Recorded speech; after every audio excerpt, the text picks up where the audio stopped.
Est-ce que tu peux nous apporter un éclairage, pour les personnes qui peuvent avoir des difficultés justement à développer un état d'hypnose? Alors, peut-être que j'ai sollicité, cet entretien, parce que je voulais venir te voir en supervision. Je pense que je vais quand même venir te voir en supervision. Hem J'ai reçu une personne qui m'est orientée par son médecin, qui veut travailler une phobie des transports et en fait, quand je reçois cette personne, j'ai beaucoup de difficultés à l'accompagner en hypnose parce que, elle semble avoir un mécanisme, psychologique de dévalorisation et comme si elle annihile tout type de début de réussite, une sorte d'auto-saboteur. À la fin de la première séance, je j'identifie ce truc-là avec un peu plus de clarté, je propose de le mettre à distance, donc une petite dissociation et là, cette personne ressent une forme d'apaisement. La séance se termine, je me dis: «Bon, bah, super, j'ai un petit fil là sur lequel tirer, donc je vais Mmh. recevoir la personne à la seconde séance». Sauf qu'en fait, probablement que, ces structures de personnalité ayant identifié que j'étais peut-être dans une intention de les faire bouger, bon, il y a voilà, bouclier sur bouclier sur Ouais. bouclier, je me suis pris des murs. J'ai, essayé d'aller au contact de ce système, de ce mécanisme d'auto-sabotage, probablement avec, pas mal de suggestions un peu en hypnose conversationnelle puisque, du coup, je voulais essayer d'assouplir ce truc-là, comme si ce truc-là m'empêchait de l'amener en hypnose. Bon, fin de 2e séance, elle a finalement pris le transport en question. Il se trouve que ça s'est pas bien passé, et pour la petite histoire, du coup, je lui ai offert une séance de suivi, parce que j'avais l'impression d'avoir pas bien fait mon travail et je voulais arriver au moins à «l'empaqueter» entre guillemets comme ça. Elle a pas du tout mieux réussi à rentrer en hypnose lors de cette séance de suivi. Elle a fini par me dire d'ailleurs: «Non, mais en fait, j'ai pas envie d'être là». Bon, bah, OK. Je vous ai peut-être un peu forcé la main en vous offrant la séance, tu sais, limite, je me suis presque excusé de ça et de manière un peu naïve, j'ai à la fin de la séance, je fais: «Mais et au fait, le mécanisme là qu'on a appelé autosaboteur, j'ai même pas dit ça comme ça, je crois que j'ai dit: «Bah oui, mais en même temps, avec ce mécanisme, dont on avait parlé, hein, dont elle était consciente Mmh. et cetera, pour moi en tout cas, ça m'a rendu la tâche compliquée pour pouvoir vous aider à rentrer en hypnose» et elle m'a dit: «Ah non, mais ça va, je sais plus si c'est parti ou». Et Mmh. donc bon, visiblement en tout cas et elle me dit parce Mmh. qu'elle et après excuse-moi, ça c'est pas très Ouais. bien posé comme question, je sais même pas si je pose une question, mais moi quand, on a beaucoup travaillé sur cet auto-saboteur, elle me dit: «Non mais écoutez, c moi je suis pas là pour ça, moi je suis pas là pour faire une Mmh. séance de psy». J'ai une psy, il se trouve elle avait une psy depuis une dizaine d'années et que ça avait plutôt, je pense, contribué au problème par une forme de répétition plutôt que de l'aider puisqu'elle avait encore la Mmh. difficulté. Bon voilà, donc je te présente ce cas où j'ai pas réussi à la mettre en hypnose, j'ai pas réussi à répondre à la demande qui était sa Mmh. demande, directe. J'ai l'impression que sur le côté, le mécanisme qui l'a limité, ben, ce qu'on a fait ensemble a un peu fait bouger les lignes, j'espère positivement. Hem, Peut-être que là, il y a vraiment, un «nœud» entre guillemets. Toi, quelle serait peut-être ta stratégie avec une situation qui pourrait ressembler à ça? Bon déjà, le fait que la personne, oui, enfin, te dise, ouais, enfin pas s'oppose, mais dise: «Oui, ça marche pas votre truc», en gros, signifie pas forcément que ça marche pas. En effet, d'abord, il y a l'hypnose, mais il y a deux outils qu'on utilise. Il y a l'hypnose en lui-même, l'état qui a des caractéristiques, et puis il y a la suggestion. Et au fond, on utilise pas mal l'hypnose pour programmer des suggestions, pour faire passer des choses. Donc, il y a des choses qui peuvent passer sans ça. Donc, si la personne veut dire, ouais, moi, l'hypnose ne prend pas, mais par contre, j'ai pris la suggestion, ça peut fonctionner. Et il y a même des personnes, si tu veux, par exemple, il y a un cas de figure que j'ai rencontré assez régulièrement, qui est, par exemple, une personne, souvent des femmes, qui viennent me voir et qui me disent, euh, qui sont des petites choses fragiles, on va dire, à ce moment-là, et que, bon, là, elles se rendent super bien en hypnose, et elles sont très dans le truc un peu cosy de l'hypnose, et puis je l'accompagne, et puis elles aiment beaucoup ça, etc. Et puis on fait un travail, moi je fais un travail pour les rendre dépendantes, mais pour les autonomiser, au contraire, pour que parfois, de leur fragilité, elles passent à quelque chose de plus solide. Donc oui, certes, j'apporte de la chaleur et du réconfort au début, mais enfin, c'est pas le but. Et au bout d'un moment, euh, je vois que la personnalité change, le rapport change, et la personne commence à me rentrer un peu dans le lard en me disant non mais là ça marche pas, ça m'agace, et il n'y a plus du tout le rapport chaleureux et sympathique qu'on avait. Tu vois, voilà, ok, la personne peut limite m'agresser, dire non mais d'ailleurs je sais pas si je reviendrai, là ça marche plus, ça prend pas, etc. La personne a vachement plus de répondants. Et d'une certaine façon, c'est exactement ce qu'on cherchait à obtenir au départ, quoi. C'est-à-dire que c'est plus une personne fragile et un peu influençable, etc. C'est quelqu'un qui me dit ça m'agace, je préfère faire par moi-même, etc. Et donc j'ai là devant moi la preuve qu'on a obtenu ce qu'on cherchait. Mais qui sert en plus à la personne à me dire au revoir en fin de compte, d'une façon pas forcément très aimable parfois, mais de dire ben voilà, j'ai plus besoin de vous en fait, et je vais m'opposer à vous et je casse ce lien, le lien chaleureux, presque paternel que j'avais créé au départ parce que j'en avais besoin, ben, j'ai besoin de le rompre là maintenant et c'est très bien. Donc c'est pas, je sais que ça m'est arrivé au début, ce cas de figure qui est vraiment typique de le prendre pour un échec, de me dire zut, qu'est-ce que j'ai fait, qu'est-ce que j'ai raté, etc. Et en fait, la personne avait besoin de casser ce lien. Et je me suis rendu compte qu'il y en a qui ont besoin de ne jamais le créer. C'est-à-dire qu'ils viennent, ils reviennent même, ils prennent quand même les suggestions, mais à tout moment, ils vont quand même dire ouais, enfin bon, ils vont être assez critiques et assez froids, et pour éviter justement, ben, peut-être pour se protéger d'une forme d'embrigadement, ou je sais pas. En tout cas, ils veulent prendre ce qu'il y a à prendre, mais pas. Attention, parce que vous allez m'hypnotiser, ça peut être une influence quand même. Donc, non, je prends ce qui est bon, mais je garde quand même une attitude un peu hostile. Donc, il faut pas forcément. Ouais, même cette insatisfaction de façade, elle peut quand même. En effet, c'était très intéressant de lui demander mais alors, vous en êtes où? Ah, oui, non, mais ça c'est bon, c'est réglé. C'est intéressant de voir que ça a quand même avancé. Alors, c'est peut-être pas forcément dû à vos séances, on ne sait pas, mais enfin, quand même, c'était intéressant. Donc le fait que la personne me soit hostile comme ça, ou ait l'air de pas faire ce que je lui demande, etc., ça peut être aussi... Faut pas forcément que je le vois comme une façon de pas rentrer en hypnose, ça peut être une façon pour elle de me dire, voilà comment j'ai envie de rentrer en hypnose, voilà le type d'hypnose, voilà le type de séance que j'ai envie de faire. Là-dedans, je me sens confortable. Si je suis là-dedans, si j'ai ce contrôle-là, si j'ai ça, ok, ça me va. Euh, donc ça peut être intéressant de le prendre comme tel. Après, j'ai noté deux, trois trucs au fur et à mesure que tu le disais, parce que ça m'a fait penser à plein de choses. Déjà, l'induction de l'hypnose, pour revenir sur l'induction de l'hypnose, parce que c'est moi quelque chose qui me tient, qui je pense très important, pas du tout aussi anecdotique que certains veulent le faire croire. Euh, on n'y arrive pas toujours. Certains vont fanfaronner en disant moi j'arrive à 100% à faire des trans profondes en 2 secondes, mais parce qu'ils ont une définition de la trans profonde qui est, pas, qui est souvent un peu légère. En tout cas, en cabinet, on ne choisit pas les gens. Ils viennent avec des problématiques, avec des enjeux, et on essaye, on fait ce qu'on peut, quoi. On n'arrive pas toujours à des hypnoses aussi satisfaisantes qu'on le voudrait ou qui correspondent à leur attente. Souvent, on arrive quand même à des trucs, mais... Et c'est pour ça d'ailleurs qu'on a l'idéomoteur qui nous sort d'affaires souvent. C'est-à-dire que tu as des personnes qui vont pas, ils sont là, ils sont très présents, très analytiques, etc. Mais souvent, on peut quand même faire bouger les mains. Donc, ça nous permet de mobiliser les outils. Donc, même s'ils sortent de la séance en disant ah, moi, j'écoutais tout et j'ai tout analysé tout ce que vous m'avez dit. Par contre, le coup des mains, là, c'était quand même bluffant, ce truc-là. Et c'est vrai qu'on peut enlever des phobies, on peut enlever des trucs avec juste l'idéomoteur, avec une personne qui est pas vraiment en transe. C'est-à-dire, elle est très présente, elle est très connectée au réel. En général, un peu groggy, quand même, un peu bizarre, mais globalement, elle n'est pas dans un état, elle n'est pas complètement barrée. Mais donc, l'idéomoteur qui est presque pas de l'hypnose, mais dans notre boîte à outils, c'est pour les hypnothérapeutes, c'est vraiment c'est parachute quoi. C'est vraiment très important. Mais on n'arrive pas toujours à une transe profonde. Après, je pense qu'il y a un aspect aussi, il ne faut pas hésiter à avoir confiance dans le temps, se dire ok, une personne qui est un peu analytique ou qui va décortiquer ou saboter ou autre, se dire certes elle va le faire, mais je peux essayer de l'avoir un peu à l'usure. C'est pour ça c'est bien quand même d'avoir un peu des séances quand même qui ont un peu de temps. C'est-à-dire que oui, elle va peut-être passer 10 minutes à décortiquer, etc. Mais dans un quart d'heure, dans 20 minutes, il y a peut-être un moment où elle va quand même un peu piquer du nez, un peu.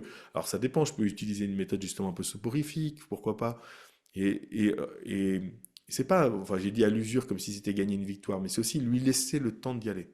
Mm. Et je vais prendre une analogie qui est la plus courante et la plus évidente, c'est quand on s'endort. Parfois on est crevé, on se couche, on ferme les yeux, puis on dort, quoi, c'est le coma. Puis parfois non, on s'endort parce que c'est l'heure de dormir, mais notre cerveau il n'est pas disposé à s'endormir. Donc on est là, on a fermé les yeux, puis on attend. Puis 20 minutes plus tard, ou parfois une demi-heure plus tard, on va se faire cueillir. Alors, à un moment donné, hop, j'ai pas fait gaffe, là, j'ai glissé. Mais on est là, puis on cogite, et puis on se dit, ah, mais j'entends tout, j'entends tout. Ah. Voilà, il y a ce côté. Euh, mais bah, c'est pareil, les gens ils sont là, et puis globalement on leur demande à peu près la même chose que dans le sommeil, c'est-à-dire de quitter le monde réel et de rentrer en eux, de plus faire gaffe, de plus analyser. Mais ils sont en pleine journée, ils sont là, ils sont en pleine forme, on vient de leur demander de fermer les yeux, ça va, ou pas, mais je veux dire, ça va pas se faire en une fraction de seconde non plus, il faut un peu de temps. Et donc, moi souvent, oui, j'ai confiance. Je dis, ah oui, mais là j'analyse, c'est pas grave, on va prendre le temps. Puis parfois ça marche pas, mais quand à la fin d'une séance, une personne dit, ah je suis désolé, j'ai beaucoup résisté, hein, j'ai beaucoup analysé, j'ai beaucoup écouté. Tout du long? Ah non, non, pas tout du long. Il y a eu un moment où vous étiez à fond dedans? Ah oui, là, quand j'étais en train de dompter un dragon et de... voilà, ok, là j'étais dedans, et là, votre cabinet n'existait plus, et là, voilà. Donc on a obtenu un moment, si ça se trouve, ça a duré 3 minutes, ben, 3 minutes d'hypnose profonde, et c'est ça qui va être fondamental. Ou 20 minutes, ou plus, mais c'est parfois, faut l'obtenir, faut aller la chercher, quoi. Puis parfois on n'y arrive pas, mais enfin, voilà. En tout cas, nous, on peut se dire, ok, le cerveau a besoin de temps pour passer de ça à ça, quoi. Je veux dire, c'est normal. Euh, et je pense qu'il faut pas trop le vouloir aussi. Parce qu'à un moment donné, tu as dit un truc qui m'a fait penser à ça. Euh, C'est-à-dire, moi, je suis à votre disposition. Si vous voulez, on peut le faire. Si vous voulez pas, on le fait pas. Si je suis dans cet état d'esprit-là, moi, si je fais semblant, parce qu'en fait, je meurs d'envie d'y arriver, mais si je fais semblant de, oh, bon, bon, je m'en fiche, hein, pas. Si je fais semblant d'être assez détaché par rapport à ça, euh, bah, c'est la personne qui doit en avoir envie. Et ça, c'est fondamental. C'est vrai pour les changements aussi. Si moi j'ai très envie que vous soyez heureux, ben à l'intérieur de vous, il y a un truc qui va dire, oula, qu'est-ce que tu dis qui doit pas si vite quoi. Alors que si je dis moi, je m'en fiche. Si vous voulez, je vous propose un programme sur 20 ans. Il y a un truc à l'intérieur qui va dire, ah non non, moi je le veux maintenant. Il vaut mieux que ce soit l'impatience et l'énergie de l'autre. Et c'est pareil donc pour le changement, mais c'est pareil pour l'induction de l'hypnose. Écoutez, on va prendre tout le temps nécessaire, on a tout le temps. Et si ça vous rentre pas en hypnose profonde aujourd'hui, ce sera peut-être la prochaine fois ou la fois d'après. Là, il y a un truc qui se dit, ah non, ça va, je suis venu pour ça, on a d'autres choses à faire, viens, on y va. Alors que si je dis, ouais, vous allez voir, vous allez trop y rentrer, trop bien, etc., ou si mon attitude le laisse sentir une sorte d'excès de confiance, il y a un truc à l'intérieur de l'autre qui risque de dire, ah, pas si vite, pas si vite. T'es qui toi, laisse-moi le temps, quoi. Donc, c'est pour ça que j'invite souvent les gens que je forme ou dans les formations, etc., à respecter des protocoles un peu scolaires, à être trop scolaire, un poil Mmh. lent, pas trop non plus, mais un poil lent, un poil laborieux. Voilà, on aurait pu sauter cette étape, oui, mais si on la saute pas, la personne s'impatiente un peu, donc elle a envie d'y aller et qu'elle la saute elle-même l'étape. Mais c'est à l'autre finalement de se dire allez, allez, je peux aller plus vite. Au bout d'un moment, faut quand même pas non plus l'ennuyer trop, mais il vaut mieux ça que l'inverse. Moi, j'ai souvent souffert en tant que sujet de gens qui essayaient de m'hypnotiser puis qui voulaient que ça soit tout de suite, tout de suite, tout de suite. Et puis j'ai envie de dire, j'ai besoin de temps. Et les fois où ça a bien marché, d'ailleurs, souvent dans les formations, je fais ça. Qu'est-ce qui a bien marché chez vous? On m'a laissé du temps. Ou alors, qu'est-ce que vous auriez aimé avoir de plus? J'aurais aimé avoir plus de temps. C'est quasiment systématique. Les sujets disent tout le temps. Ce qu'on peut m'offrir le plus, c'est le temps. Et même les très bons sujets. On peut leur offrir du temps pour aller encore plus loin. C'est pas parce qu'une personne a l'air de réagir sur un claquement de doigts qu'on peut pas quand même passer 10 minutes au moins à approfondir son hypnose.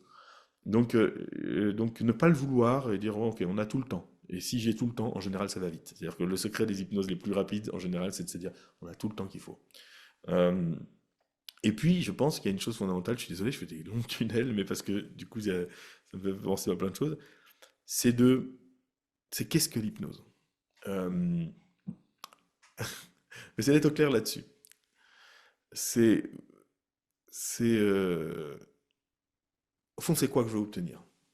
Qu'est-ce qui va être satisfaisant? Pas que pour moi, pour l'autre. Qu'est-ce que la personne attend de l'hypnose?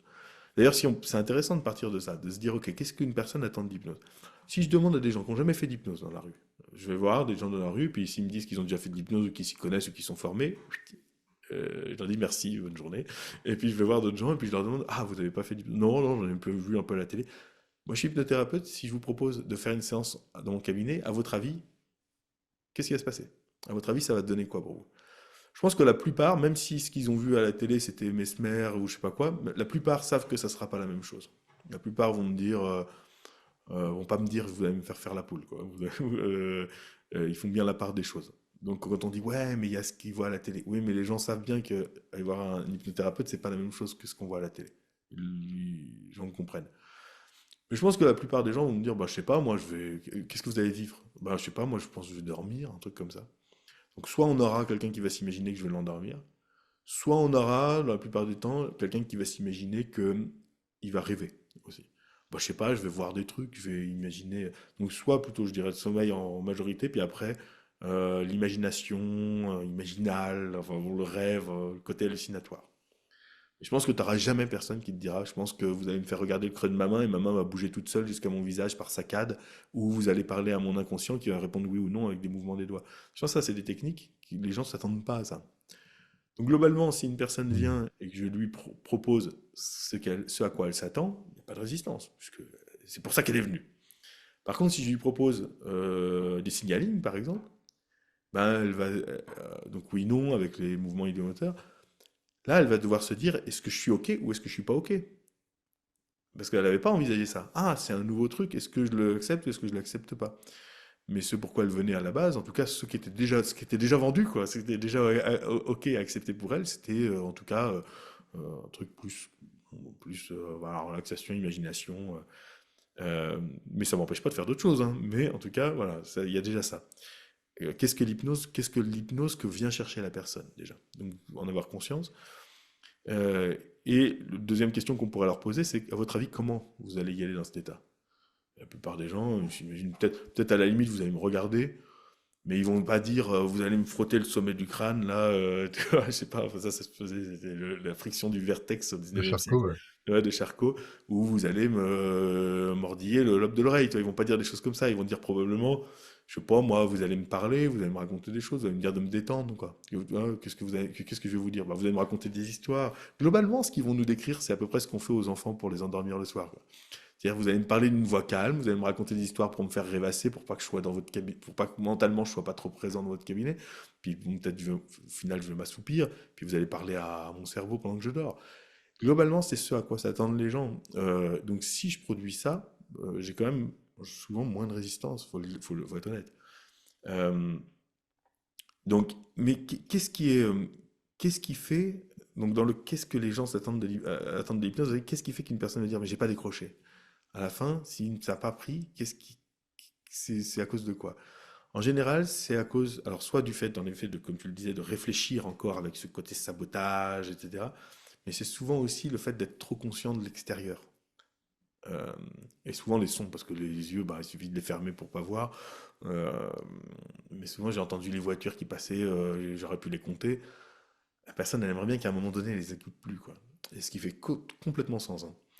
Euh, Oui, c'est Pourquoi? Parce presque que une définition, presque neurologiquement, c'est une des définitions de l'hypnose, une telle concentration, une absorption dans une tâche unique qui met à distance, voire annihile tout le reste. absolument, ce qu'on recherche en faisant une induction d'hypnose, c'est à ce que la personne oublie, ne ressente plus le fauteuil, n'entende plus les sons, les voitures dans la rue s'il y en a, et n'ait plus conscience de mon cabinet.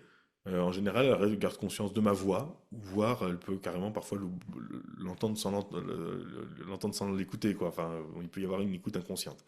Mais c'est ce qu'on recherche et c'est ce que les gens recherchent et c'est globalement la définition de l'hypnose profonde qu'on va obtenir de deux façons différentes, soit par l'imitation du sommeil, la suggestion de sommeil, parce qu'en effet quand quelqu'un dort, bah, il n'est plus dans mon cabinet, soit par en effet le fait d'être totalement focalisé sur autre chose, une expérience imaginaire par exemple, je suis à fond dans un rêve, mais je suis plus dans ton cabinet, je suis en train voilà, de nager dans la mer, mais je suis plus dans ton cabinet. Ou je suis ou focalisé sur autre chose. Ça peut être enfin un truc où je suis focalisé sur quelque chose au point que tout le reste a disparu. Et donc pour les personnes j'en arrive, hein, tu vas voir pour les personnes qui ont du mal à rentrer en hypnose parce que leur esprit est analytique et un peu trop présent ou ils décortiquent trop, bah, quelque part je dois penser à ça. Sur quoi je peux les focaliser? Et ils ont un esprit très vif, très analytique, très machin. Mais ok, mais il faut que je l'occupe, cet esprit. Et ben, ce qui va être très intéressant, c'est notamment le questionnement. Questionner l'imaginaire, ok. Ou alors, par exemple, je peux dire lequel de vos deux pieds est le plus chaud maintenant? Le gauche. Bon, ok. Et quelle partie de votre pied, de votre pied gauche est la plus chaude à votre avis? La partie plutôt du côté du talon ou du côté des orteils? Ouais, c'est con comme question, mais je dirais du côté du talon, ok.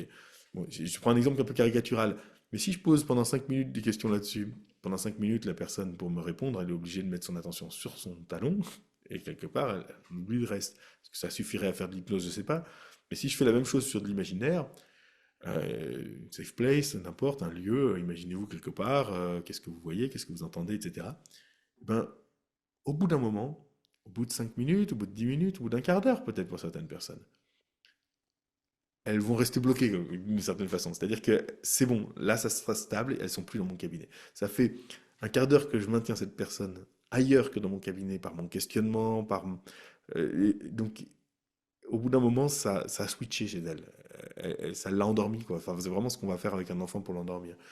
Donc c'est maintenir l'attention de la personne sur quelque chose, de préférence imaginaire, Mm. pendant un assez longtemps pour que ça finisse par prendre, quoi. Je me souviens d'une démo que j'avais faite à Annecy, je me souviens, personne devait venir qui était extérieur au groupe, c'était des démos que je faisais sur des gens extérieurs au groupe, une personne qui n'avait aucune expérience de l'hypnose, et puis la personne s'est désistée. Donc il y a une femme qui travaillait dans l'institut de formation qui a demandé à son mari, qui a dit ok d'accord, donc aucune motivation, lui l'hypnose il y croyait pas, ça l'intéressait pas, il était, ah, si, il arrivait au bon. Et puis il avait des douleurs partout, il avait des barres de fer dans tout le corps à cause des accidents, des machins, etc. Il avait des douleurs partout, une grosse phobie qui est en train d'arriver là avec la saison qui arrivait. Enfin bref, il arrive, il s'installe sur cette chaise pas confortable en disant moi j'ai mal partout, je sais pas ce que je fous là, j'y crois pas trop, je sais pas qui vous êtes, il me connaît pas, donc en plus il n'y a pas d'effet un peu de réputation ou autre. Euh, et puis voilà, donc on discute un peu, et je voyais bien, je me suis dit, ouh, ça va pas être le sujet, tu vois, tu fais pas monter sur scène pour un spectacle, lui. Bon, enfin, j'en sais rien après tout, hein. Mais qu'est-ce que j'ai fait? J'ai fait que ça. J'ai fait une demi-heure de questionnement sur des trucs imaginaires. Tac, tac, tac, mais vraiment très rapide. Et là, qu'est-ce que vous sentez? Là, là, là. Et puis j'ai senti que j'aurais peut-être pu m'arrêter avant, mais qui peut le plus, peut le moins. Je me suis dit, j'y vais. Puis en plus, l'idée, c'était de montrer aux élèves qu'on peut persévérer. Et puis au bout d'une demi-heure, j'ai senti que je pouvais lâcher, que je pouvais commencer à moins questionner, à laisser des plages de silence, et qu'il ne revenait pas dans la salle, il ne revenait pas à ses douleurs, qu'il restait dans son rêve. Et puis en effet, après, il est parti faire de la moto, il est parti faire des tas de trucs, complètement en trip, j'avais plus du tout besoin de l'accompagner, il était parti, c'était une transe très très profonde. Quand il est sorti, c'est une démonstration qui avait dû durer plus d'une heure et demie, je pense une heure trois quarts, un truc comme ça. Parfois, dans des démonstrations comme ça m'est arrivé de faire 3 heures, hein, mais, euh, mais là, c'était devait être une heure trois quarts, je pense. Et quand il est sorti, il pensait que ça faisait 10 minutes. Et il est sorti, wow, c'est de la magie. Enfin, il était complètement rentré. Mais là, pour le coup, je pense que vraiment, sa transe profonde, je suis allé la miner, quoi, la chercher, toi, au fond de la mine, quoi, tu vois, j'ai, je l'ai mérité, quoi. Mais c'était pas forcément a priori un bon sujet, mais j'ai réussi à le maintenir focalisé sur l'imaginaire pendant un assez longtemps pour que ça crée un état, ça crée une transe, quoi. Donc je pense que parfois, je dis pas que c'est tout le temps possible, mais parfois il peut y avoir des techniques comme ça qui consistent bah, à le créer, quoi. Et j'ai envie de dire que c'est même encore plus profitable pour les gens qui l'ont pas à portée de main. Les gens qui sont d'excellents sujets, bah, ma foi, et cet état-là, il est déjà dispo. C'est pas un enjeu. Et c'est ça qui, alors j'avoue, moi non plus, je ne mets pas des démos de ça malheureusement sur YouTube. C'est ça qui serait vraiment le plus intéressant, parce que prendre des excellents sujets et flamber en faisant faire tous les numéros de cirque qu'on connaît, oui c'est bien, c'est sympa, hein, mais pour un praticien de cabinet, ça n'a pas, ça, y a pas d'enjeu. Un très bon sujet, l'enjeu n'est pas voilà, l'enjeu est dans autre chose, stratégie de changement, etc. Mais nous, ce qui nous intéresse, c'est OK, quoi faire avec les autres, les gens normaux qui viennent, et puis même les gens un peu plus, comme tu disais, les gens un peu plus réticents. Et il y a des outils. Il y a celui-là, il y en a d'autres. Il y a un bon coup derrière la nuque. Non, je plaisante, bien sûr. Mais ça, c'est aussi un truc, désolé pour le tunnel, mais parce que je rebondis. Peut-être un truc qui sera résolu un jour par, je sais pas moi, il y a des travaux qui commencent ouais, par la résonance, la stimulation magnétique transcrânienne. Il y a des travaux qui commencent à émerger là-dessus. Peut-être qu'on saura exactement où stimuler pour qu'une personne rentre en transe bon, et qu'un jour l'induction de l'hypnose sera juste une formalité. Il y aura un outil, pouf, et puis voilà. Bon, faut voir, hein. Et puis derrière, il y aura une IA qui fera les suggestions, et puis, et puis c'est marrant. Mais bon, en tout cas, on n'en est pas là pour l'instant. Donc aujourd'hui, on doit sortir des outils, on doit sortir nos outils vraiment artisanaux, quoi, pour créer de la transe, quoi. Écoute, rendez-vous dans, je sais pas combien d'années, j'allais dire 10 ans, mais peut-être que ce sera plus ou moins, pour faire le bilan sur les évolutions technologiques, Bon, après, on n'aura finalement. pas tous les outils de toute façon, donc ils seront pas à la disposition de tout le monde. Donc bon. Moi, ça peut se généraliser aussi, hein, tu regardes Mm, la technologie, mais bon, c'est pas le sujet. mm. Non, mais en tout cas, merci beaucoup, c'est passionnant.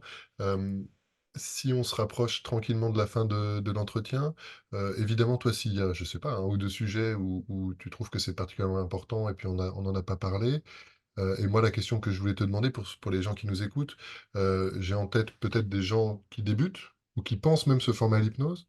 Si tu avais un ou 2 conseils, qui pourraient ou que toi tu aurais aimé avoir au début. Et puis je pense aussi que la majorité peut-être des gens qui vont nous écouter sont des gens qui sont déjà formés. Et là aussi, si, voilà, s'il y avait ça peut même être une lecture ou un axe de travail, c'est encore une fois une question très ouverte, mais Ouais. comme j'ai vu que tu t'en saisis avec grâce, élégance et créativité, je me permets de continuer.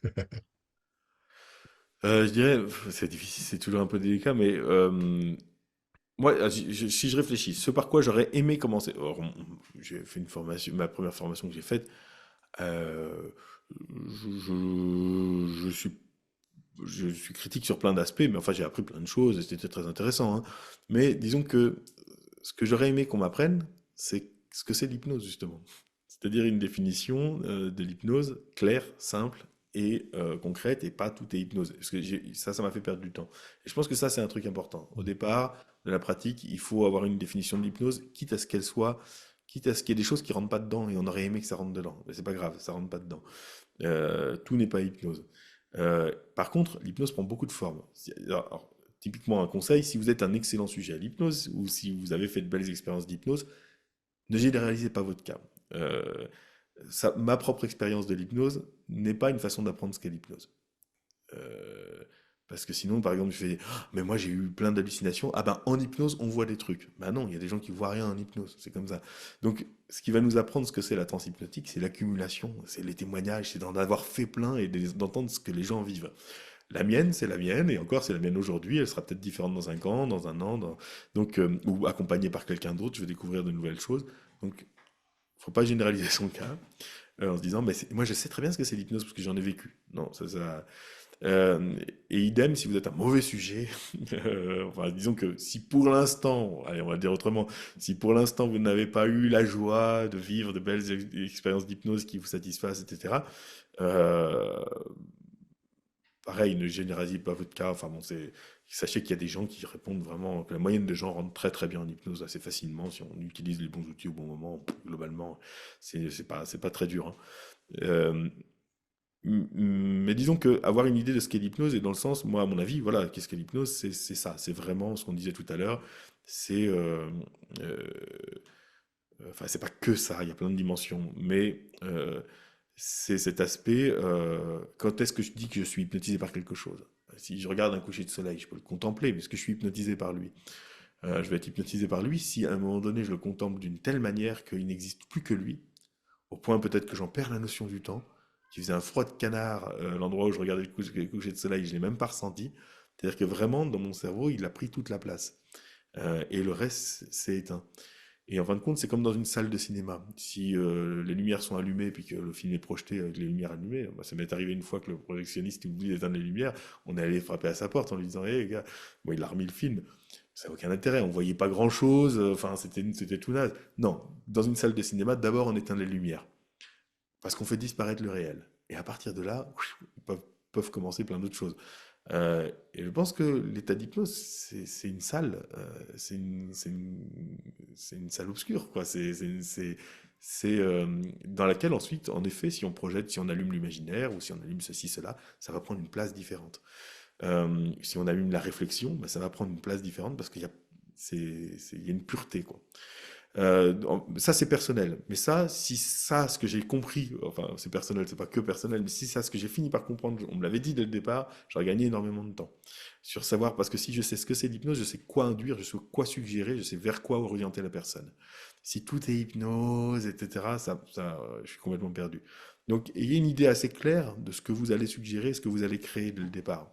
Et pour ça, notamment, pourquoi pas, en effet, se cultiver sur des sources assez traditionnelles, quoi. Enfin, un peu d'historique de l'hypnose, pourquoi pas.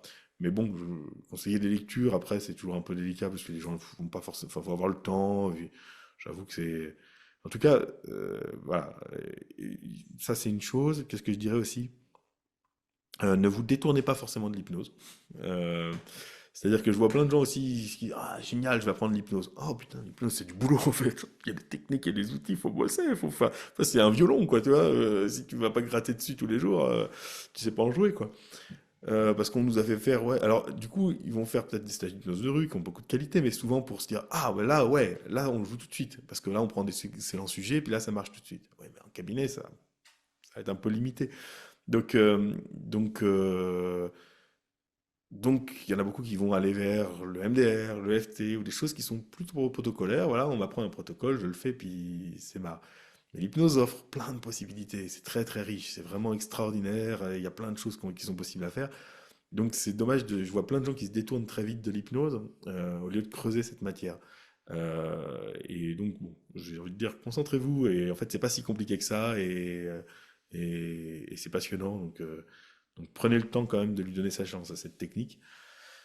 Quoi d'autre encore? Faites simple. Oui, si, ce que je disais aussi tout à l'heure, référez-vous aussi à ce que les gens attendent et le bon sens, quoi. Parce que souvent, vous demandez la définition de l'hypnose à quelqu'un dans la rue, et vous demandez la définition de l'hypnose à quelqu'un qui est formé en hypnose. Ben, je veux vous dire que la première, elle vous semble beaucoup plus claire et simple et sensée. Une personne formée à l'hypnose, souvent, on comprend rien. Non, mais l'hypnose, c'est ce que tu veux que ça soit, c'est un processus, nani, nana. Ce qui est intéressant, c'est ok, qu'est-ce que les gens viennent chercher aussi. Donc, qu'est-ce que je peux leur offrir en toute simplicité. Puis après, j'ai d'autres outils aussi. Euh, un conseil très concret aussi, c'est pour ceux qui sont formés particulièrement à l'hypnose, du courant ericksonien, on va dire, avec l'idéomoteur, du signaling, etc. Entraînez-vous à faire des séances où vous ne parlez pas à l'inconscient. Vous ne dites pas je m'adresse à ton inconscient, vous dites pas le mot inconscient, en tout cas pas comme subjonctif, ça peut être un adjectif, mais les processus inconscients, mais vous dites pas ton inconscient, nani, nana. Juste pour s'entraîner. Je dis pas que c'est mal, mais entraînez-vous à faire des séances parfaitement, on va dire associées en quelque sorte. Comme on va faire par exemple dans les courants, le courant qui a dominé la nouvelle hypnose, le courant qui a dominé l'hypnose médicale, c'est-à-dire euh, plus relaxation et rêve éveillé dirigé, il y a pas cet aspect spiritisme. Ou dans l'hypnose de spectacle non plus, il n'y a pas cet aspect spiritisme. Il y a le moteur, mais il n'y a pas l'aspect je parle à ton inconscient. Donc entraînez-vous à ça, parce que c'est plutôt synonyme d'hypnose profonde, et c'est des super outils, et ça fait quand même, c'est un peu plus facile à formuler. Et pour ceux qui au contraire viennent de l'autre courant et sont un peu intimidés par le côté esprit et là, l'idéomoteur et parler avec le signaling, etc. Entraînez-vous à ça parce que c'est des outils méga puissants et hyper intéressants aussi.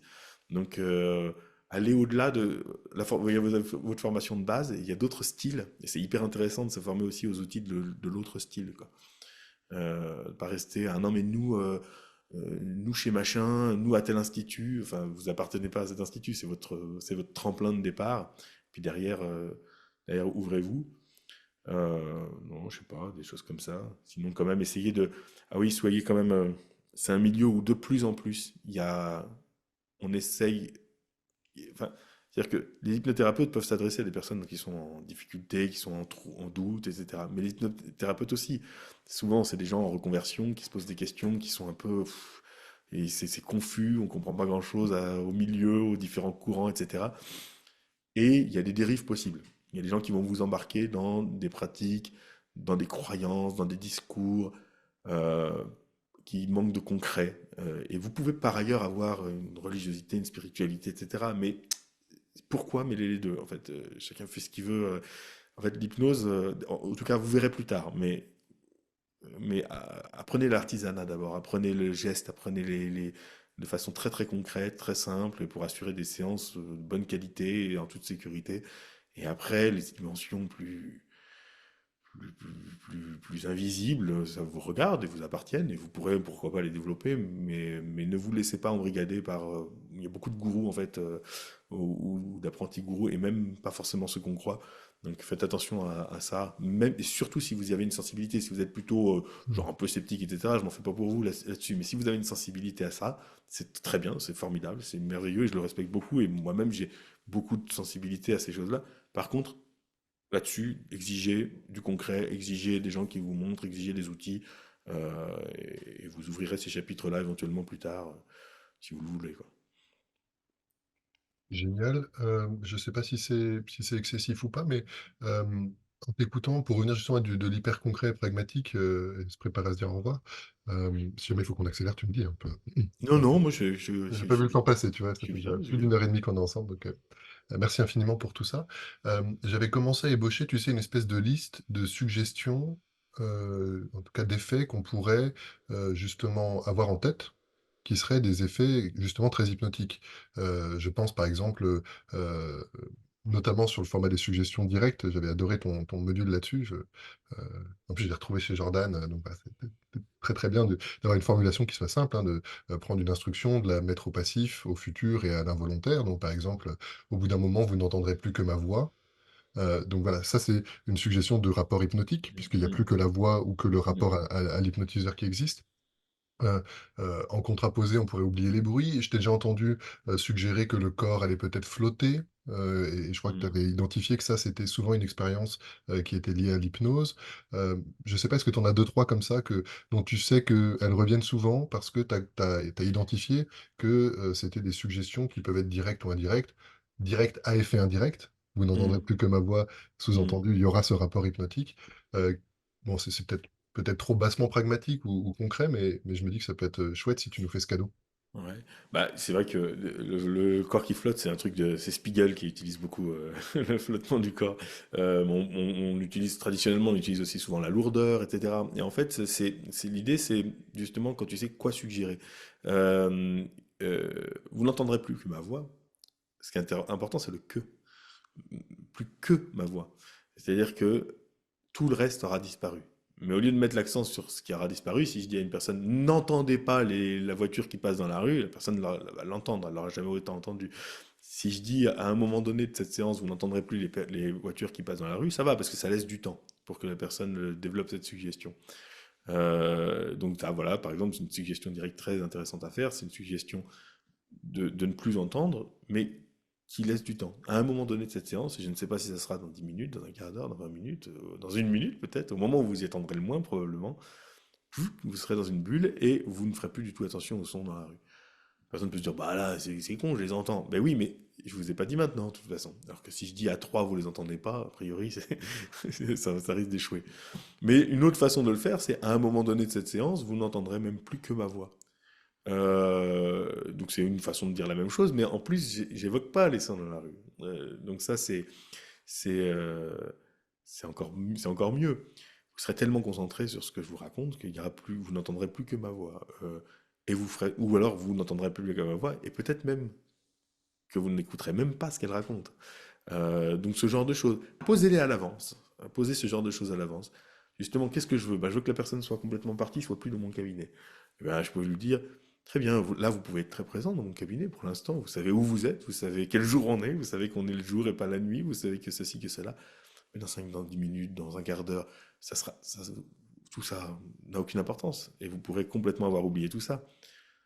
Comme en la nuit, quand je rêve, si je rêve que je suis en pleine journée allongé sur une plage, bah, je suis plus la nuit, je suis en pleine journée, je suis plus dans ma chambre, je suis sur la plage, il fait plus, je suis plus sous mes draps, je suis sur le sable, etc. Euh, donc, donc ça va être des suggestions comme ça. Et c'est vrai que les suggestions. Mais par contre, si je suggère par exemple de la lourdeur, si je suggère à la personne de mettre son attention sur. Moi, je suis sur un tabouret là, tu vas me dire, mets ton attention sur le tabouret.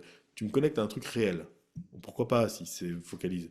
Mais si tu me dis de mettre mon attention sur une lourdeur de plus en plus grande de ma jambe droite, on pourra dire, ah, mais c'est aussi une sensation. Oui, mais c'est une sensation imaginaire. Et donc, tu me fais focaliser sur de l'imaginaire. Donc, faire focaliser à la personne aussi sur de l'imaginaire, c'est toujours aussi un excellent truc. Donc, toutes les suggestions, comme par exemple quand on disait votre corps flottera, c'est pas vrai. Donc, si c'est pas vrai, il faut le construire. Ça veut dire que si j'ai l'impression que mon corps flotte, ça veut dire que je ne sens plus les points de contact avec mon fauteuil. Donc, ça veut dire qu'il y a une anesthésie. Souvent, on a ce sentiment de flottaison quand il y a une anesthésie. Euh, Pas que, mais donc une lourdeur ou une légèreté ou autre, ils peuvent être, s'ils sont pas vrais, si la personne finit par y croire, c'est un phénomène hypnotique. Donc si j'ai une personne, attendez, un petit truc aussi, S'il y a une personne qui est allongée dans une méridienne, hyper confortable, hyper détendue, et qui à la fin me dit ah j'étais hyper confortable, bah oui c'est la méridienne qui l'a rendu confortable. Par contre si j'ai une personne qui est debout pendant toute la séance et qui me dit j'étais aussi confortable que si j'étais dans mon lit, alors c'est un phénomène hypnotique. S'il n'y a aucun son dans la pièce ou si je lui mets un casque anti-bruit et qu'elle me dit ah j'entendais rien, ah oui mais c'est pas de l'hypnose. Alors que s'il y avait du bruit et elle me dit ah j'entendais plus rien, c'est un phénomène hypnotique. Donc ne cherchez surtout pas forcément à créer le contexte le plus calme et le plus favorable possible, parce que sinon le cerveau Mmh. développe moins de phénomènes, moins d'hypnose. Sidis le disait, Boris Sidis, il disait vaut mieux un environnement un peu bruyant, ça crée des hypnoses plus profondes. Donc en tout cas on va le créer par la suggestion. Donc ce type de suggestion, dites vous vous sentirez aussi confortable que si vous étiez dans le lit le plus confortable du monde, ou alors votre corps, vous aurez l'impression que votre corps flotte. C'est des suggestions de confort. Euh, Faites ce genre de suggestions pour créer, créer une expérience qui n'est pas l'expérience réelle, quoi. Génial, ça me stimule. Je pense, probablement que si on suggère des distorsions temporelles, vous aurez l'impression que le temps, se sera ralenti ou se sera accéléré et je me rappelle, je crois que c'est toi aussi, parfois je mélange un peu mes sources, donc j'espère que je rends à César en direct, ce qui lui appartient, d'anticiper aussi le réveil et Oui, vous réveillerez de manière, très reposée ou peut-être mieux réveillé que depuis longtemps, puisque la ouais, qualité du réveil, présuppose, la ouais. nature de ce qui s'est joué avant. Hem, Ouais, je fais souvent ça, hein. En ouais, début d'induction, je vais dire tout à l'heure. Mais en fait, je vais donner un exemple. Si je pose un cadre, même en début de séance, et je dis bon, bah voilà, notre séance, je vais vous expliquer, elle va durer à peu près 1 heure. Imaginons, hein, c'est un exemple. Elle va durer à peu près 1 heure. On va prendre 10 minutes environ pour discuter un peu de votre problématique. Je vais vous poser des questions, etc. S'il nous faut plus, on prendra plus. Mais déjà, la personne, elle sait que c'est 10 minutes, pas plus. Ensuite, on prendra un temps où je vais vous apprendre à rentrer en hypnose. On prendra 5 10 minutes, un quart d'heure s'il faut. Ensuite, on prendra encore un temps pour utiliser cette hypnose. Puis à la fin, je garderai quand même 10 minutes pour vous ramener, pour que vous ayez bien le temps de vous reconnecter, bien le temps de reprendre contact avec le monde extérieur et de reprendre vos esprits. Qu'est-ce que je suis en train de dire? Dès le début de la séance, je lui dis, vous allez être barré, mais vraiment loin. Et il nous faudra 10 bonnes minutes, vous inquiétez pas, pour vous ramener. Donc c'est une grosse suggestion, évidemment. Donc, en effet, les suggestions de réveil, où souvent je le mets au début de l'induction, je dis tout à l'heure, quand je donnerai tel signal, alors vous vous réveillerez, vous prendrez le temps de bien vous réveiller, vous vous souviendrez que d'une partie de la séance, etc., etc. En fait, ça, c'est vraiment un conseil. Il y a des suggestions qu'on peut faire si je dis vos mains se rapprochent, j'ai pas besoin de le faire très à l'avance. Mais il y a des suggestions, on a besoin de les placer à l'avance pour qu'elles aient le temps de se faire dans la séance. Donc il faut les mettre assez tôt dans la séance. Je fais un module comme ça ma plateforme, Campus Hypnose, un module qui s'appelle Suggestion pré-hypnotique. Et je pense que justement, c'est ce on crée des trans plus profondes si dès le début de la séance, on va mettre des suggestions assez ambitieuses pour qu'elles aient le temps de se faire durant la séance. Il y avait, si tu me permets, il y avait un tout petit truc tout bête qui m'est venu à l'esprit tout à l'heure, aussi parmi les conseils. Mais on apprend souvent à ratifier dans le sens, par exemple, justement, si là tout à l'heure, il y a une voiture qui a klaxonné. Bah, si j'étais en pleine séance, j'aurais sûrement appris à dire, ah, et ce klaxon de voiture va t'entraîner plus profondément, etc. Ne faites pas ça. Ne faites jamais ça. Voilà, bah, reclaxonner. Ne faites ah la jamais ça. synchronicité. Euh, euh, ne faites pas ça parce que la personne, elle est probablement concentrée sur autre chose, elle s'en fout, elle a entendu, et si elle a entendu, elle a entendu, si elle n'a pas entendu, elle n'a pas entendu. Mais souvent, c'est le praticien qui se rassure en faisant ça. Au tout début, avant que la personne rentre en hypnose, oui, on peut dire, tenez, on peut évoquer le contexte, l'environnement. Ben, vous voyez, par exemple, il y a des voitures qui passent, il y a ceci, il y a cela, il y a cela, et pourtant tout ça, enfin, et tout ça va vous être favorable, gna, gna, gna. Mais une fois que la personne a commencé à partir, n'évoquez jamais les éléments extérieurs. Et même si la personne se gratte, ne dites pas, ah, et tandis que tu te grattes, la personne, si ça se trouve, elle s'est grattée par réflexe, elle n'a pas fait gaffe. Et soudain, quand vous dites ça, vous dites, ah bah oui, c'est vrai, je me gratte. Et en fait, vous êtes en train de la ramener. C'est exactement ce qu'on fait au réveil à la fin. À la fin, on dit, vous êtes, ressentez votre chaise, entendez les bruits dans la rue, souvenez-vous quel jour on est. Donc il ne faut pas le faire pendant l'hypnose. Ça, une des raisons très très courantes des hypnoses très légères, voire des échecs des inductions. Cette technique, je ne sais pas d'où ça sort, mais une fois que la personne a commencé à partir, vous n'évoquez plus le monde réel, même son corps, vous ne l'évoquez pas tellement, sauf si vraiment il y a un truc, vous voyez que c'est évident, il faut le dire, il faut le verbaliser, ou vous voyez que la personne l'a entendu ou est gênée. Mais sinon, vous êtes à l'intérieur de l'expérience avec la personne, mais vous n'évoquez plus toutes ces contingences. Ce que ce que je me suis entraîné à faire et ce que j'encourage mes stagiaires à faire, c'est, d'anticiper ce genre de situation, quitte même à rédiger. Je sais que moi, j'ai beaucoup appris à la force du poignet, Ericsson qui est quand même un Mm, parlons pas un mec parfait, mais qui est quand même, une inspiration, impressionnante, mm. a beaucoup, beaucoup rédigé et de sorte à ce qu'une fois qu'on est dans la situation, eh bien, on ait la matière qui soit plus disponible et je trouve que justement pouvoir nommer, un bruit par exemple, sans nécessairement amener l'attention Ah oui, précisément sur le bruit, mais pouvoir exactement. l'évoquer pour que si la personne était embêtée, elle se sent prise en compte, mais si elle Absolument. l'avait pas entendu, mais ça s'improvise rarement, ça Ou s'improvise rarement. insister sur autre chose, justement. Si vous voulez pas qu'elle l'entende, à ce moment-là, il y a du bruit, et votre attention peut se porter sur, nani, nana, sur ce que vous, voilà, diriger l'attention. Notre métier, c'est de diriger l'attention. Mais ça, c'est un autre conseil qu'on peut donner qui est très concret. Écrivez, apprenez par cœur des petits bouts de texte. Ah oui, alors ça, j'aurais dû commencer par ça. Oubliez l'histoire de la créativité. Oubliez toutes ces histoires d'aisance, de créativité, de style. Ouais, faut être hyper. Parce que je sais qu'il y a des instituts où on pousse les gens à avoir du style, à être créatif, à être machin, etc. Non, soyez scolaire, faites bien vos devoirs, apprenez vos leçons par cœur. Dès que vous voyez un truc, oh, ça elle est bien cette phrase, j'aime bien chez quelqu'un, piquez-lui, c'est-à-dire, piquez-lui pas pour des formations, mais pour vos séances, apprenez par cœur, apprenez des petits bouts par cœur. Éventuellement, même, vous rédigez vos propres scripts que vous apprenez par cœur, parce que en effet, avoir une feuille comme ça sous les yeux en séance, c'est un peu abusé. Par contre, comme un acteur de théâtre, vous pouvez très bien apprendre par cœur. Si vous êtes plus à l'aise avec ça, faites tout ce qui vous rend plus à l'aise.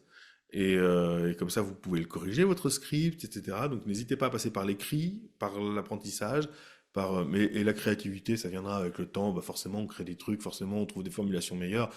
Et l'aisance, l'aisance, ça vient avec le nombre, hein, c'est quantitatif. À force d'en faire, oui, on est un peu moins dans le jeu, encore que de temps en temps, on a le trac avant une séance, on sait pas pourquoi. Mais, euh, mais, mais voilà, vous prenez pas la tête sur ce genre de choses. Sur le charisme aussi, tout ça, c'est pas, on s'en Je fiche. pousserais même un cran plus loin, et probablement que les gens, et je crois que c'était un peu mon cas, qui ont plutôt de l'aisance et enfin, je sais pas du charisme, ça, c'est pas à moi de décider, mais en tout Hmm, cas, une manière voilà, une verbalisation, l'accès aux mots, l'apprentissage, les structures, les étapes et ce genre de choses, ça m'a ralenti justement dans je le suis temps de d'accord. travail laborieux, entre guillemets, Hmm, et j'ai l'impression, même pareil, je pense à la guitare, tu parlais hmm, on pourrait faire ces gammes. Moi, je sais pas, j'ai pas une guitare, j'ai commencé à apprendre, puis j'ai à peu près vite réussi, mais du coup, je suis pas rentré sur un chemin de travail, d'une forme de discipline, hmm, d'apprentissage, même d'apprentissage de la structure de la musique, hmm, des gammes, etc. Ce qui fait hmm. que j'ai aujourd'hui à peu près le même niveau en guitare que quand j'ai commencé, quand j'avais 15 ans, quoi. Non, mais Alors que quelqu'un de ça plus me parle très laborieux aurait bien. probablement fait un travail Oui, plus... bien Après, sûr. c'est pas mon métier, hein, donc tout va bien, mais... Non, mais ça me parle très très bien, parce qu'en effet, les gens qui vont se reposer un peu sur leurs capacités naturelles, et moi je suis allé à l'hypnose parce que ça a marché avec mes capacités naturelles, j'étais bavard, j'étais machin, etc., on peut l'entendre. Mais en fait, j'ai dû désapprendre justement ça, c'était un gros handicap en réalité, parce que fallait pas parler, en séance, faut pas trop parler non plus, il faut pas se mettre en avant, enfin, je sais pas, le but c'est pas d'être applaudi à la fin, enfin en séance, t'es tout seul face à quelqu'un, et puis faut garder faut se mettre dans un petit coin parfois, enfin, c'est et laisser de l'espace à l'autre, etc. Donc en effet, je suis d'accord que si vous êtes créatif, si vous êtes, ou par exemple le charisme, pour le coup, il faut savoir aussi justement être une petite souris pour que l'autre se sente pas déstabilisé. Euh, oui, c'est sûr, si vous faites des spin de spectacle, c'est probablement différent. Mais, euh, mais en cabinet, d'ailleurs, il faut que la personne se sente en confiance, donc qu'elle se sente bien, avec quelqu'un qui lui laisse du temps, de l'espace, qui l'écoute, mais qui cadre aussi très bien son truc, qui se fait pas dépasser, voilà. Mais quand on dit, par exemple, moi je me souviens, quand j'étais en formation, les gens étaient obsédés par la provocation. Il fallait être provoquant, mais façon Farelli, c'est-à-dire drôle, provoquant, cinglant, un peu. Enfin, les gens étaient fascinés par Bendler aussi. Mais en fait, on s'en fout en séance de ça. En plus, si on lit le livre de Farelli, la thérapeute provocatrice, il explique que son déclic, c'était qu'il pouvait être lui-même. Or, lui, il est taquin, il est rigolo, et un peu, voilà. Donc, il pouvait être lui-même. Mais il ne faut pas du tout. Enfin, ça sert à rien d'essayer de l'être. Donc, j'ai vu beaucoup de gens comme ça être très faux en fait en hypnose et ça n'a aucun sens. Ce qui hypnotise les gens, moi je donne souvent en formation des scripts aux gens, pas pour qu'ils les récitent en cabinet, mais pour les exercices. Donc ils prennent un script et puis ils lisent un script en exercice. Donc on a des gens parfois qui sont débutants, qui ont aucune intention, qui lisent, parfois mal, enfin sans articuler, de façon robotique, un script à quelqu'un qui n'avait même pas particulièrement envie de faire de l'hypnose à ce moment-là avec cette personne-là. Derrière ça marche. heu et ça marche même souvent très, très, très bien. Pourquoi? Parce que ce qui est le plus important, c'est les idées qui sont communiquées, et comment l'autre se les approprie, et ce qu'il en fait, surtout. Donc, quand on voit qu'avec si peu de charisme, si peu d'intention, si peu de présence, et si les idées sont bonnes, qu'il y a du temps, qu'on a laissé du temps à l'autre pour se les approprier et qu'il est OK pour y aller, il se passe déjà beaucoup de choses. Bah, après, on rajoute un peu de, oui, on rajoute un peu quand même de savoir-être, mais il faut quand même maîtriser sa technique parce que c'est parce que le script est bon en fait. Le script est bon que la personne, elle, elle veut bien quoi. Euh, donc, mine de rien, la technique, c'est vraiment beaucoup plus important que certains le prétendent pour enfumer, justement, pour des raisons parfois un peu douteuses. Mais en réalité, ça s'apprend, c'est pas compliqué, et c'est important, quoi. Ça me fait penser à cette définition du charisme, et d'ailleurs elle est disponible parce que j'ai bossé. Je Mm. pense, tu sais, quand je parle d'atelier en entreprise, bah, du coup tu travailles sur un thème spécifique, et donc bah, tu acquiers de la connaissance, des définitions qui peuvent être opérationnelles, qui fait qu'après, dans une conversation ou en séance, quand ça se présente, bah, c'est disponible. Et j'ai trouvé cette définition du charisme hyper touchante. Il disait, le charisme, c'est pas que les gens vous aiment, c'est que les gens s'aiment eux-mêmes à votre contact. Ben oui, bien sûr. Et je trouve que ça déplace le focus, et finalement C'est c'est vrai. très juste dans l'hypnose, parce que Bien sûr. finalement c'est quand même beaucoup les sujets, nos clients, qui viennent se surprendre de leur richesse, de leur capacité à rentrer en hypnose, et ils utilisent parfois bah voilà, un mot, parfois tu as du bol, parfois ta technique elle est très stratégique, mais parfois c'est quelque chose complètement à côté dont la Mm. personne va se saisir, et finalement c'est beaucoup dans la relation et chez l'autre que le miracle, je sais pas si on peut pas être miracle, mais Ah que ouais. l'hypnose se joue. En formation, pour moi, par exemple, en tant que formateur, c'est fondamental. Les gens ne doivent pas être épatés par moi, ils doivent être épatés par eux et par l'hypnose, par ce qu'ils sont capables de faire. Donc c'est pour ça que parfois je te dis, au début, je leur donne un truc, ils font des séances de fou, quoi, vraiment des séances magnifiques, qu'ils auraient mis des années à être capables d'improviser. Mais, là, mais au moins, on a commencé par ça. Vous en êtes capable, vous l'avez lu, vous l'avez fait, et la personne a fait, waouh, c'est dingue, j'ai vécu des trucs incroyables, etc. Et voilà, vous l'avez fait. Ce que les utilisateurs de rue font, c'est-à-dire un débutant, il arrive et fait directement des mains collées, etc. Donc il y a ce côté, le but c'est pas d'être devant quelqu'un qui raconte des tas d'anecdotes et qui fait des démos que vous serez jamais capable de reproduire. Les démos ont une valeur, moi je me méfie un peu, mais je sens que ça a une valeur quand même de motivation, de plein de choses, etc. Mais ce que je veux surtout, c'est pas écraser les gens, donc j'essaye dans mes démos de me dire, allez, je reste scolaire, je reste sur ce qu'ils sont en train d'apprendre, je reste, et je mets un petit peu plus, mais là, pas là, etc. Je veux pas, le but, c'est pas de faire des prouesses. Je sais que je suis capable de beaucoup plus et de choses vraiment waouh, beaucoup plus impressionnantes que ce que je fais dans les démos, mais c'est pédagogique la démo, c'est pas pour me faire. Mais voilà, pour me faire mousser. Et surtout, j'ai vu beaucoup de formations comme ça, on se dit, waouh, où il y a une véritable fascination, voire un culte de la personnalité pour le formateur ou la formatrice. Mais derrière, les élèves, ils sont pas très compétents. Le but, c'est que tu sois épaté par. Moi, mon but, c'est que tu sois épaté par toi déjà. Mais au fond, ce que tu as fait, c'était pas grand-chose non plus. Donc, plus par l'hypnose. Et par l'autre. Parce qu'il est capable de faire le cerveau d'une personne en face de toi. Quand on lui dit les bonnes choses au bon moment. Et donc, toi, tu sois pas forcément épaté par toi, mais rassuré que, avec déjà les qualités que tu as, c'est-à-dire que tu es capable d'articuler trois mots, ben en fait, c'est déjà suffisant. C'est pas un don. Et en fait, on entretient souvent cette histoire en disant que c'est au-delà de la technique, etc. Il y en a qui peuvent, il y en a qui l'ont, et il y en a qui ne l'ont pas. Et on rentre toujours dans ce truc de l'hypnose, c'est un don. Non, alors après, il y a des gens qui sont pas faits pour ça, c'est clair, mais il faut un peu de patience, il faut ceci, il faut cela, il faut deux, trois qualités quand même. Mais globalement, c'est l'autre qui vraiment est épatant. Et donc c'est cette expérience qu'il faut faire. Et ça, je suis d'accord. Et en séance, c'est pareil. De toute façon, en séance, il n'y a personne pour t'applaudir. De toute façon, pas- Puis après, les gens disent, waouh, c'est incroyable ce que vous faites. Et oui, c'est très bien, tant mieux, tu prends en plus, quoi. Mais pourquoi pas? Mais bon. C'est surtout incroyable ce que vous êtes venu faire en ma Ouais. compagnie, en vérité. Mais, ouais, tout à Non, fait. mais après, si quelqu'un me dit, waouh, c'est vraiment, ah, vous êtes fort quand même, c'est incroyable ce que vous faites, etc. Je peux dire, bah, merci, c'est gentil, mais c'est vrai que c'est pour ça que ça me fascine. Tu sais, je suis d'accord avec vous, c'est vraiment génial comme outil. Je suis d'accord avec vous. Et puis, je vais lui renvoyer aussi, mais je suis pas obligé de faire non plus des tartines d'humilité, tu vois, genre, non, je suis rien, c'est vous qui avez fait tout le boulot. Je vais dire, oui, oui, vous avez frappé à la bonne porte, ma foi. On s'entend bien, on va faire du bon boulot ensemble, j'ai l'impression. Puis, tu vois, c'est pas toujours le cas. Mais Oui, bon. c'est une danse qu'on danse à deux, donc voilà, il faut Mm, mm, qu'on maîtrise bien notre technique de danse, qu'on mm, ne marche pas trop sur les pieds de notre client, et puis mm. parfois, coup de bol, c'est la Ouais, bonne musique, c'est le bon truc, et ça fait un ouais, truc de exactement. merveille. Écoute, merci infiniment pour Merci ta à toi. générosité démontrée une fois de plus. Si les personnes qui nous ont écoutés ont des envies, des questions ou des choses qui méritent d'être approfondies, n'hésitez pas à commenter et cetera. Antoine est assez accessible aussi sur les réseaux, tout en préservant aussi évidemment sa vie privée donc puis voilà, j'ai eu cette idée récemment, mais lors d'un autre podcast ou un autre entretien. En tout cas, bah, si ça mérite, je sais pas, je veux pas trop m'avancer ni faire une suggestion directe, à un maître en la matière, mais voilà, si ça mérite qu'on se revoie, en tout cas, c'était, pour moi hyper enrichissant. Merci beaucoup. Je pense que Bon, ça moi, je suis va ravi. apporter beaucoup aux gens qui nous écoutent, heu et puis que ce soit par ici ou par ailleurs, je crois qu'on reste au contact et on continue d'échanger, de Bah, grandir ensemble, pour notre discipline, pour nos clients et puis, bah, pour nous au passage. bah, avec plaisir. Merci beaucoup, Adrien. Merci du fond du cœur, Antoine. Bravo à toi et je mettrai évidemment les liens vers tout ton travail, mais c'est assez facilement trouvable et donc je te dis, bah, à très bientôt et à Ouais. bientôt aussi à toutes celles et ceux qui nous ont écoutés.